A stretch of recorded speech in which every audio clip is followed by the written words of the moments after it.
সত্যি কথা বলতে কি, আমিও একটু অবাকই হয়েছিলাম যে বাবা হঠাৎ করে আসলো, তাও আবার সাথে মিষ্টি নিয়ে আসলো।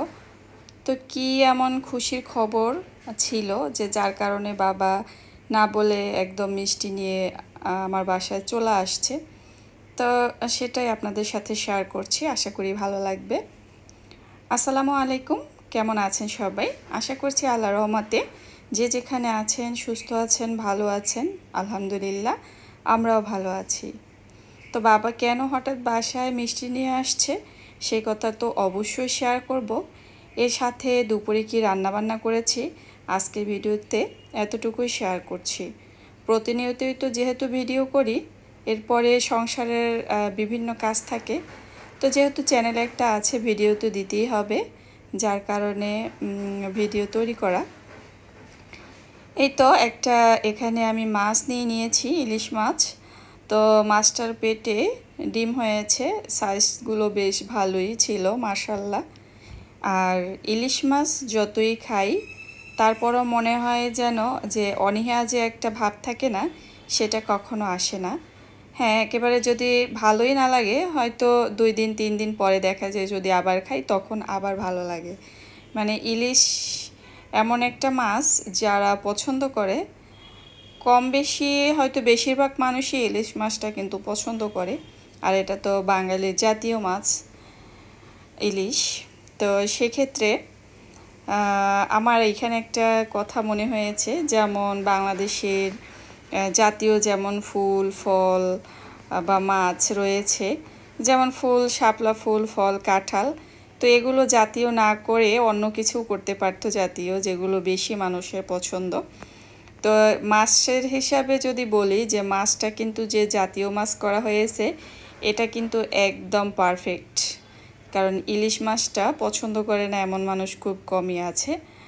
আর এই জন্য বললাম যে বাংলাদেশের যে আমাদের যে জাতীয় মাছ বাঙালির, তো এইটা যে ইলিশ করা হয়েছে এই জন্য এটা একদম পারফেক্ট, ঠিক আছে। কিন্তু ফুল বা ফলের দিক থেকে ঠিক নাই, কারণ কাঁঠাল বা ওরকম কি তেমন কেউ পছন্দ করে না। তো যাই হোক, এই কথার মাঝে একটু কথা বললাম, কী বা বলবো, প্রতিনিয়ত যেহেতু কথা বলি এই আর কি। আর ইলিশ মাছ তো সবসময় খাই, তবে এই মাছটা যেদিন আনা হয়েছিল মানে যে তখনই আর কি সাথে সাথে তাজা ফ্রেশ রান্না করে নিয়েছি। আর এত সুন্দর একটা ঘ্রাণ, একদম মানে অরিজিনাল। যে আগে বলতো না যে আমার নানু বা দাদিরা বলতো যে ইলিশি ঘ্রাণ এক ঘরে রান্না করলে অন্য অন্য মানুষও বুঝতে পারতো যে ওই বাসায় ইলিশ মাছ রান্না করা হচ্ছে। তো ওই দিন আর কি এই ব্যাপারটা এমনই ছিল। আমার এই যে ইলিশ মাছটা যে রান্না করেছি এত সুন্দর ঘ্রাণ ছিল, মানে অসাধারণ, এক কথায় অসাধারণ। জিসানের বাবাকে বললাম মাছটা কার কাছ থেকে নিয়ে আসছো। মাছটা একদম ছিল মানে তাজা তো সবসময় খাই, তারপরে এই মাছটা একটু অন্যরকম ঘ্রাণ ছিল। মাশাল্লাহ, খেয়ে অনেক তৃপ্তি পেয়েছি আলহামদুলিল্লাহ। তো এই তো কথা বলতে বলতে কিন্তু এখানে মাছ ভাজি ভুনা হবে। তো ভাজি হয়ে গিয়েছে, এখন একটু পেঁয়াজ দিয়ে তারপরে মাছটা আর কি ভুনা করে নিব।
এই তো ইলিশ মাছটা ভুনা হয়ে গিয়েছে। এরপরে কড়াইটা একপাশে মানে অন্য চুলাতে রেখে আর এখানে আমি 2 পিস মাছ আর ইলিশের মাথা দিয়ে কচুরমুখী দিয়ে রান্না করব, বা গাড়ি কচু আমরা যে যেটাই বলি।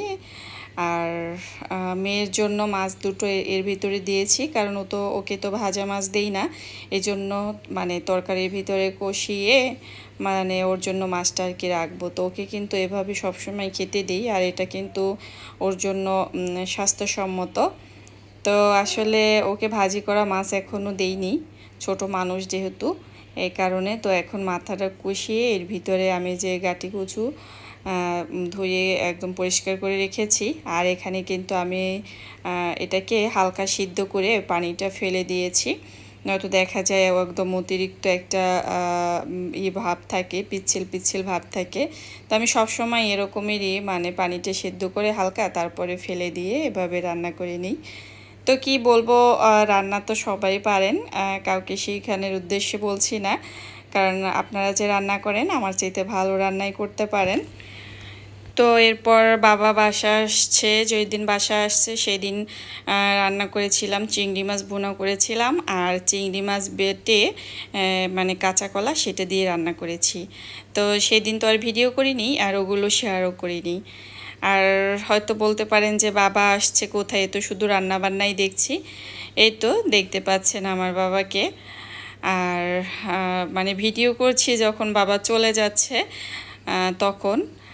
বাবা আসছিল খুব জরুরি একটা প্রয়োজনে আমার বাসার কাছেই, তো সেই কারণে বাবা আমার এখান থেকে হয়ে গিয়েছে। মানে যে বললাম আমি রান্না করতেছিলাম, বাবা যে আসবে এটা কিন্তু আমি জানতাম না। উপস্থিতভাবে যেটা রান্না করেছিলাম চিংড়ি মাছ ভুনা আর চিংড়ি মাছ দিয়ে তারপর কাঁচা কলা দিয়ে রান্না করেছিলাম, তো সেটাই।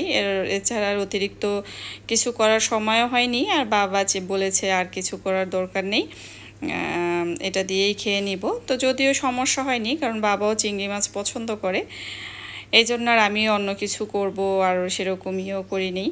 তো এই তো বাবা চলে যাচ্ছে, আর সেই সময় ক্যামেরাটা অন করছি, কারণ বাবা আসার পরে আমি মানে হঠাৎ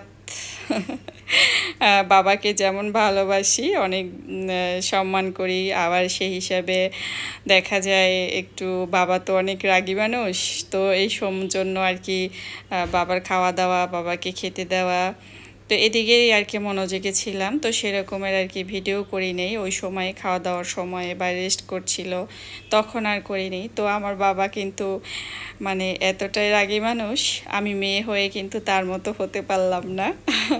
তো যাই হোক, বাবা চলে যাচ্ছে, আর এই যে বললাম যে সাথে মিষ্টি নিয়ে আসছে, শুধু মিষ্টি বললে ভুল হবে, একদম রসমালাই। তো নিয়ে আসছে কারণ আমার মেয়ের কয়েকদিন আগে যে জন্মদিন গেল, তখন তো বাবা মা কেউই আসতে পারিনি, কারণ মায়ের শরীরও ভালো ছিল না, আর বাবা একটু ব্যস্ততা ছিল।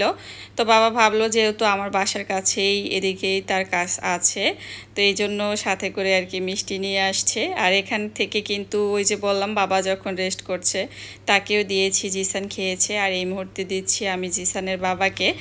তো এই সময় মিষ্টি নিয়ে আসার কারণ তো বলেই দিয়েছি, কারণ যে আমার মেয়ের জন্মদিন ছিল তখন আসতে পারিনি, এই জন্য বাবা আমার বাসার কাছেই কাজ ছিল, তো একসাথে দুইটা কাজ করে চলে গিয়েছে। এই তো আজকের ভিডিও, সবাই ভালো থাকবেন, আল্লাহ হাফেজ।